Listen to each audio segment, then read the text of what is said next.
The San Joaquin Valley has experienced dramatic changes. As the Earth's continents have collided, separated, and collided again, mountain ranges have been raised up and torn down.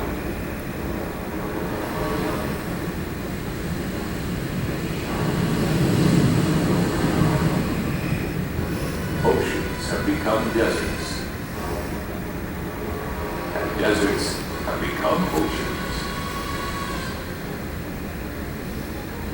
A very long time ago, an ocean covered the San Joaquin Valley.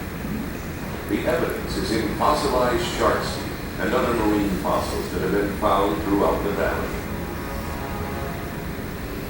At various times in geologic history, countless microscopic organisms, plants, and animals lived and died in this ocean, and were buried by particles of mud and clay that eroded from the mountain ranges to the east and west. It was these tiny carbon and hydrogen-rich organisms, and not dinosaurs, that over time were transformed into oil and gas. And it is this oil and gas, born in ancient oceans, that have seeped to the surface of the valley. That is how Yokuts Indians came to find the black, tarry substance oozing out of the ground near Coalinga, McKittrick, and Maricopa. Long before the first Europeans came to the San Joaquin Valley, the Yokuts used the sticky tar to waterproof their boats and baskets and glue spear and arrow points to wooden shafts. The first Europeans to visit the area known today as Kern County were Spanish explorers and missionaries during the late 18th century. Starting in 1827, the first Americans to pass this way were mountain men and explorers whose names became legend.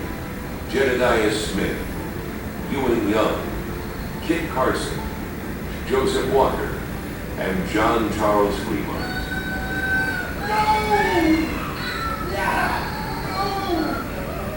With the discovery of gold at Sutter's Mill, the gold rush of 1849 followed. America's migration west began in earnest, and the San Joaquin Valley got its share of the new immigrants. A gold prospector on his way to the Mother Lode in 1850 wasn't impressed with the desolate valley. I wouldn't trade my old sweat-soaked saddle blanket for the whole west side of the San Joaquin Valley. No, sir. Little did the old prospector know he was standing on one of the richest pieces of land in the entire world. Land that would eventually produce more wealth than all the gold mines in the West put together. From the 1850s on, the stream of settlers arriving in Kern County discovered a land of opportunity. Some took up gold in quartz mining. Some raised sheep, cattle, or hogs. Others grew cotton, wheat, and alfalfa, even peaches. And a few enterprising men tried another venture, digging for oil.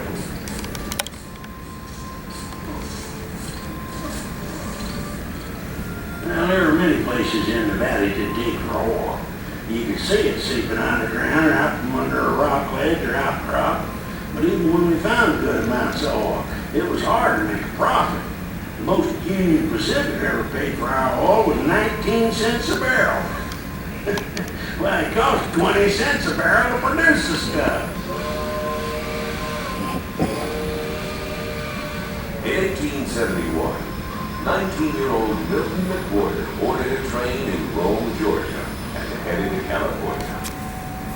Like others before him, he first tried farming, but eventually turned to an even riskier business, drilling for oil. Well, I was finally able to make a fine grade of kerosene, which was virtually smokeless and odorless. For a while, I made a meager living selling kerosene for lamps, grease for farm and ranch machinery up and down the valley.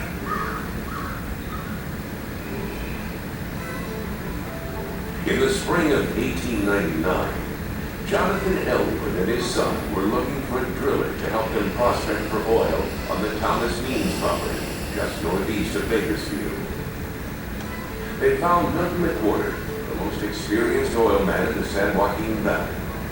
He not only knew how to drill for oil, he had a pretty good idea of where to drill. My son Horace and I completed the Kern River discovery well in just 19 days. It was 256 feet deep and flowed 15 barrels a day. At 30 cents a foot for the hole, we were paid a grand sum of $76. At first, folks were skeptical of the discovery. They thought it might be just another oil promotion. But I finally convinced the Bakersfield Daily Californian that there sure enough was an oil strike on the Kern River. The oil boom was on. People came running to Bakersfield from all over. Oil promoters, lease hounds, rig builders, drillers, roustabouts, and mule skippers. Saloons and dance halls sprang up overnight and ran wide open. 24 hours a day, 7 days a week. Saturday morning, we had 150 men working in the rigs. Monday morning, we'd be lucky if 20 showed up. Before long, we were building wooden derricks around the clock. The hours were long and work tough, but the pay was real good if your back could hold it. Leases were bought and sold on the spot, many with only a handshake. Oil claims were staked and jumped by the dozen. Men fought with fists, knives, clubs, revolvers, and shotguns to hold on to their leases. More than 200 oil companies were incorporated in the Kern River field in a matter of days. Their names echoed their optimism. The Sovereign, the Peerless, Uncle Sam, and the American Eagle. In 1903, a 300-mile oil pipeline was completed from the Kern River to San Francisco Bay. In just 4 years after the first commercially drilled well on the Kern River, California became the nation's top oil-producing state, with 24 million barrels of production annually. 2 out of every 3 barrels were from the Kern River field. A lot of Kern County oil wells made history during the early years of the 20th century, but none matched the excitement of the Lakeview Gusher when it blew in on March 14, 1910. In only 18 months, Lakeview number 1 produced 9 million barrels of oil. Ironically, California's biggest oil well of all time was drilled by a man named Dry Hole Charlie Woods. When oil was discovered in a new district, oil production companies built bunkhouses for single workers and individual houses for families. These instant communities were called camps. I remember renting a very livable 5-room house for $5 a month, and that included water and gas. Can you imagine? Many oil camps had a cookhouse, a recreation hall, or clubhouse, and eventually a swimming pool. Bakersfield offered a variety of cultural and sporting activities that would make big cities back east green with equity. There were vaudeville shows, circuses, championship boxing and wrestling exhibitions, even automobile races.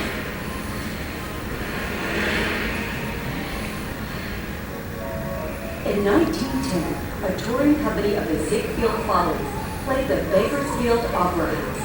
Tickets cost from 50 cents to $2, and you could see Anna Howe and 75 beautiful dancing girls. But it wasn't all fun and games in the oil fields of Kern County. In January 1916, hurricane-force winds tore through the oil fields like a runaway freight train. In some fields, The storm destroyed more than half of the yards.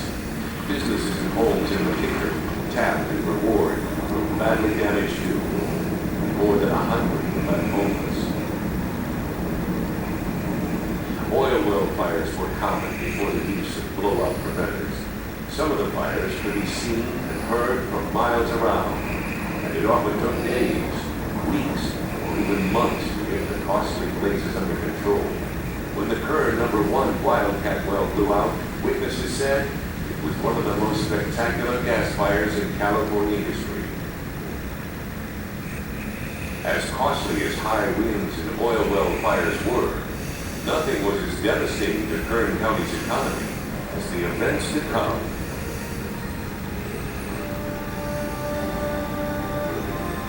The decade of the 20s drew to a close with a stock market crash in late October of 1929. During the first 2 years of the Great Depression that followed, 12 million Americans lost their jobs and more than 5,000 banks failed. Even though jobs in the petroleum industry were in short supply, oil companies continued drilling new wells. Most Kern County oil fields have been found by drilling on hills or eddy piles. But in 1936, Shell Oil began looking for promising oil-bearing rock formations beneath the flat valley floor, using a little-known technology called the reflection seismograph. Shell's seismic exploration paid big dividends near Bakersfield. The well produced 1,200 barrels of oil and 18 million cubic feet of gas per day. In less than 2 years, 6 new oil fields were discovered within a 20-mile radius of Shell's mine. By the end of the decade, California was furnishing more than 20% of the nation's oil. More would soon be needed. Yesterday, December 7th, 1921, a date which will live indefinitely. The United States of America was suddenly and deliberately attacked by naval and air forces of the Empire of Japan. With America at war on 2 fronts, the need for petroleum increased dramatically. While the government imposed gasoline rationing, California's petroleum industry quickly responded by stepping up production from Kern County and other fields. Just as it had done in World War I, petroleum played a vital role in securing victory for the Allies.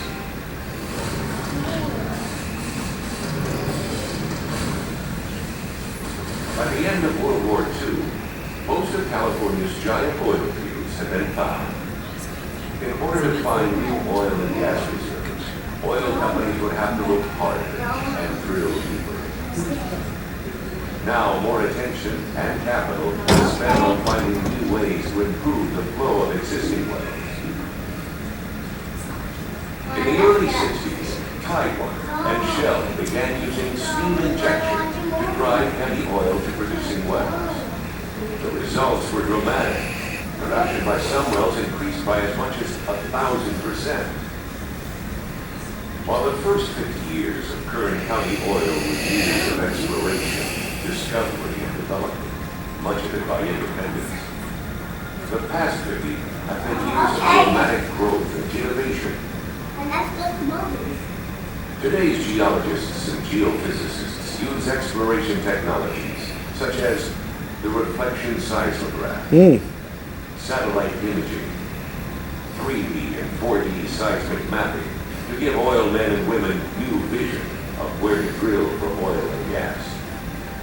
Scientists now use computers to track production, determine reservoir volume and recovery amounts, route oil and gas hundreds of miles through pipelines, control complex refining processes, and provide important data and communication from drilling rig to boardroom. Today's energy-hungry world relies on petroleum to heat and cool our homes and offices, to fuel our trains, planes, trucks, our automobiles and farm machinery, to run our factories and create thousands of products that better our lives.